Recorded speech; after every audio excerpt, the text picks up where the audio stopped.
Praise the lord. యేసుక్రీస్తు నామం పేరిట మీ అందరికీ శుభములండి. ఈరోజు దేవుడి యొక్క వాక్యం వినే ముందు ఒక చిన్న ప్రార్థన చేసుకుందాం. పరిశుద్ధుడైన దేవ, ప్రియ పరలోకపు తండ్రి, మీ బంగారు పాదములకు స్తోత్రములు నాయన. గడిచిన కాలమంతా నీ కృపలో భద్రపరుచుకొని ఈ దినము తండ్రి నాయన తండ్రి నీ వాక్యం వినడానికి నీవు మాకు ఇచ్చిన కృపను బట్టి నీకు వందనాలు. నువ్వు మాట్లాడుతుండగా నీ వాక్యం మాకు అర్థమయ్యే కృపను దయచేయమని యేసు నామమున ప్రార్థించి వేడుకొంచున్నాం తండ్రి. Amen, amen, amen. ఈరోజు నాకు చాలా సంతోషంగా ఉందండి. ఎందుకంటే ఉదయకాలంలో నేను లేచినప్పుడు ప్రభు నాతో చెప్పిన మాట ఏంటంటే, నేను మంచి కాపరిని. నాకు ఎంత ఆనందం నా హృదయంలో నింపిందంటే, ఎంతో సంతోషం. అవును, నా దేవుడు మంచి కాపరి. ఒక కాపరి మరి ఏం చేస్తాడు? దేవుడే నాకు కాపరిగా ఉన్నప్పుడు మరి కాపరిగా ఆయన ఏం చేస్తారని ఆలోచన చేసినప్పుడు నా హృదయం యోహాను సువార్త 10వ అధ్యాయంకి మరి కీర్తన 23కి తీసుకొని వెళ్ళిందండి. నేను ఆ అధ్యాయము మరి కీర్తన చదువుతున్నప్పుడు ఎన్నో అమూల్యమైన రహస్యాలు పరిశుద్ధాత్మ దేవుడు నాతో మాట్లాడటం ప్రారంభించాడండి. మరి ఈరోజు చూసినట్లయితే మరి మంచి కాపరి మరి ఎలాంటి గుణగణాలు కలిగి ఉంటాడు అని నేను చూసినట్లయితే యోహాను సువార్త 10వ అధ్యాయం 1-2 వచనాల్లో మనం చూసినట్లయితే దొంగగా వచ్చే గొర్రెలు ఏమున్నాయి, మరి కాపరిని నమ్మి కాపరి చూపించే మార్గంలోకి ఎలా వస్తాయి అన్న సత్యం అక్కడ రాయబడి ఉందండి. అంటే నా కాపరికి సరిహద్దులు తెలుసు అనమాట, కాపరికి బౌండరీస్ తెలుసు అనమాట. అంటే దారి తప్పి ఇటు అటు వెళ్ళిపోతున్నా సరే, ఇదిగో దారి దీనిలో నడుమని నా కాపరి నాకు బోధిస్తూ ఉంటాడని నాకు అర్థమైందండి. అలాగే యోహాను సువార్త 10వ అధ్యాయం 4వ వచనంలో మనం చూసినట్లయితే ఆయన నమ్మదగిన కాపరిగా ఉన్నాడండి. అంటే నమ్మకంగా, అంటే నా గొర్రెల స్వరాన్ని నేను వినగలుగుతున్నాను. నా గొర్రెలు ఏం మాట్లాడతాయో నాకు తెలుసు. అలాగే గొర్రెలు కూడా కాపరి యొక్క స్వరాన్ని వినగలుగుతున్నాయి. అంటే అంత నమ్మదగిన దేవుడు. చాలా సందర్భాల్లో కష్టం వచ్చినప్పుడు, నష్టం వచ్చినప్పుడు అసలు దేవుడు నా మాట వింటున్నాడా, అసలు ఆలకిస్తున్నాడా అని అంటుంటారు కదా. కానీ నిజం చెప్పనా, మన దేవుడు నమ్మదగిన దేవుడు. మన నమ్మకాన్ని బట్టి ఆయన ఆశీర్వాదాలు కుమ్మరిస్తూ ఉంటాడు. తన చెయ్యి మనల్ని వదిలిపెట్టడండి. ఎంత గొప్ప దేవుడు అంటే, ఎంత త్యాగం మన కోసం చేస్తారంటే, యోహాను సువార్త 10వ అధ్యాయంలోనే సుమారు 5 సార్లు రాయబడింది తెలుసా అండి. గొర్రెల కోసం ప్రాణం పట్టే కాపరి ఎవరున్నారండి ఈ కాలంలో? కష్టం వచ్చినప్పుడు, మరి ఏదైనా ఇబ్బందికరమైన పరిస్థితి వచ్చినప్పుడు, ఒకరికొకరు పడనప్పుడు చంపుకోవడానికో, లేకపోతే దూరపరచుకోవడానికో, లేదా విసుక్కోవడానికో, వదిలేయడానికో, హత్య చేయడానికో చాలామంది ప్రయత్నం చేస్తుంటే మన కాపరి ఏమంటున్నాడు తెలుసా? నీ కోసం నేను ప్రాణం పెడతా.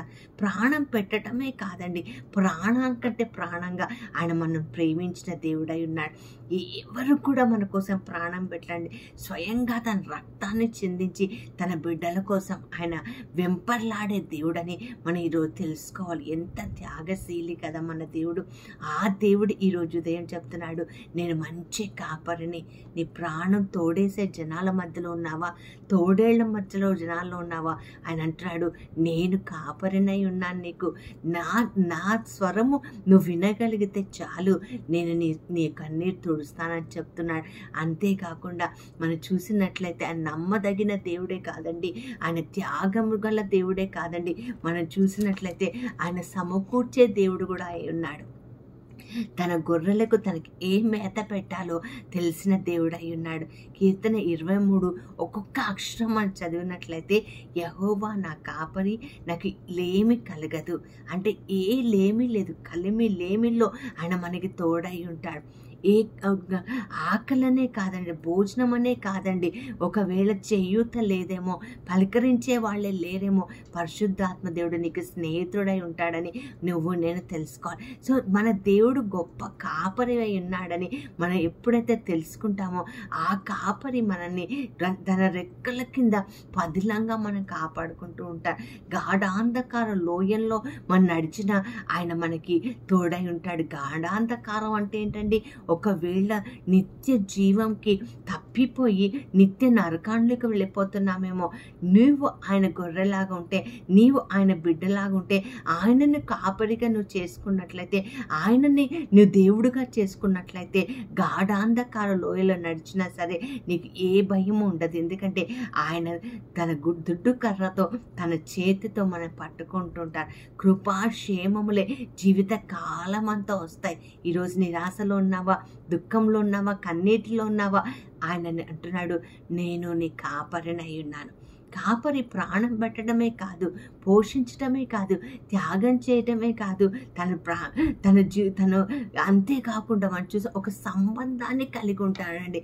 ఏం సంబంధం అంటే ఆయన అంటున్నాడు, నా బిడ్డలని నేను ఎరిగి ఉంటాను, నా గొర్రెలు ఎవరో నాకు తెలుసు.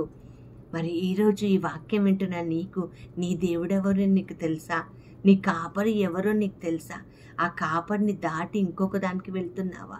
ఆయన కాపుదల, ఆయన భద్రత కింద నేను ఉన్నప్పుడు ఆయన మంచి దేవుడై నేను సదాకాలం, ఎప్పుడంట నీ రాకపోకల్లో, అంటే పుట్టినప్పటి నుంచి తిరిగి చనిపోయేంత వరకు, తిరిగి ఆయన చెంత చేరేంత వరకు ఆయన నీకు తోడై ఉంటాడు. అలాంటి కృప దేవుడు మనకు దయచేయనుగాక. సంతోషంగా చెప్తావా, యెహోవా నా కాపరి, నాకు ఏమీ లేదు. మరి ప్రార్థన చేసుకుందామండి.